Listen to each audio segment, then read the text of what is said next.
पनवा किल थाने ते इन वक्त असां मौजूद आहियूं जिथे रात देर सां धाड़ेलनि तरफ़ां कहरी कार्रवाई करे घर अंदर घिड़ी करे मासूम ॿार खे भी अगवा कयो वियो आहे। गॾोगॾु घर अंदर धाड़ो हणी करे लखें रुपए जी उहा धाड़ो हयो वियो आहे। उन अमल के ख़िलाफ़ हिन वक्त शहरी सुजाण धुरियूं शहर के अंदर मुकम्मल शटर बंद हड़ताल खां पोइ पनवा किल थाने ते एहतजाज करे धरणो हयो वियो आहे। अचो त अॻवान खां पुछूं हुनजो इन हवाले सां छा चवणु आहे। पनवा किल जा हालात अड़ा ख़राब थिया आहिनि जेके 80s जे दौर में जॾहिं अंधेर नगरी हूंदी हुई 4-5 सिपाही हूंदा थाने ते उन वक्त में भी एतरी कशीदगी न हूंदी अड़ा हालात ख़राब न हूंदा जीअं चांडियो साहब जे अचण सां थिया आहिनि।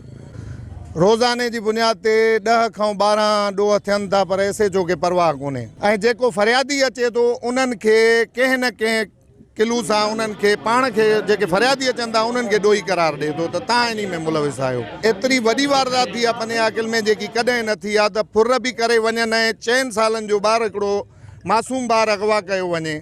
इन जे करे अॼु सॼो शहर सरापा एहतजाज आहे। पनवा किल तालको शहर तमामु ॿुधी करे अॼु उन्हनि थाणे जो रुख कयो आहे ऐं आवाम मजबूर थियो आहे।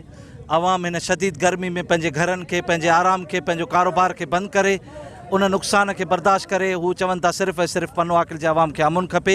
हितां जे आवाम जो इहो ही मुतालबो आहे त हे जेके भी प्राइवेट ॾोहारी हिन सां गॾु आहिनि इन्हनि खे ऐं SHO खे गिरफ़्तार करे इन्हनि खां जांच कई वञे त रातो को जेको तमामु वॾो वाक़ियो पेश आयो आहे मासूम ॿारड़ो अगवा थियो आहे उहो उन वाक़े में SHO ऐं उन जा प्राइवेट धाड़ियल मुलविस निकिरंदा।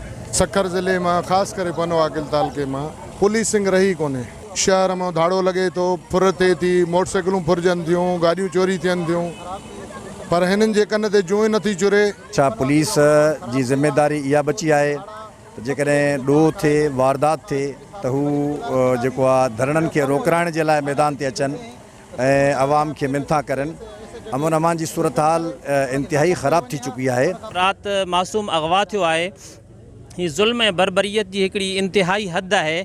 सो आवाम सरापा एहतजाज है तो पनवा किल जे SHO के खिलाफ़ FIR दर्ज करे इन खां रिकवर करायो वञे ऐं इन जी CDR रिपोर्ट तलब कई वञे। बिल्कुल अफ़सोसनाक वाक़ियो है। ठीक है और असां इन जी माना हर ज़ाविये से हर पहलू से इन मामले के पंहिंजो असां इंटरोगेट करे रहा हूँ।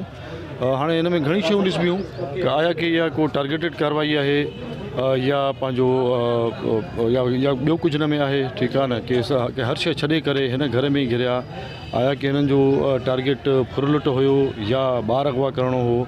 ठीक है तो हाँ इहो है कि पंहिंजो जेको डिजिटल एविडेंस है उनखे भी असां इस्तेमालु कयूं पिया जेको असां डिजिटली IT असांजो इंचार्ज ब्रांच हूंदी आहे उहो कमु कंदी आहे। बाक़ी जेका ह्यूमन इंटेलिजेंस आहे उन ते बि असां कमु कयूं पिया ऐं पुरुमीद आहियूं कि इंशाल्लाह विदिन 24 आवर्स असां इहो ॿार बि रिकवर कराईंदासीं ऐं इहे माण्हू बि पधिरा थींदा।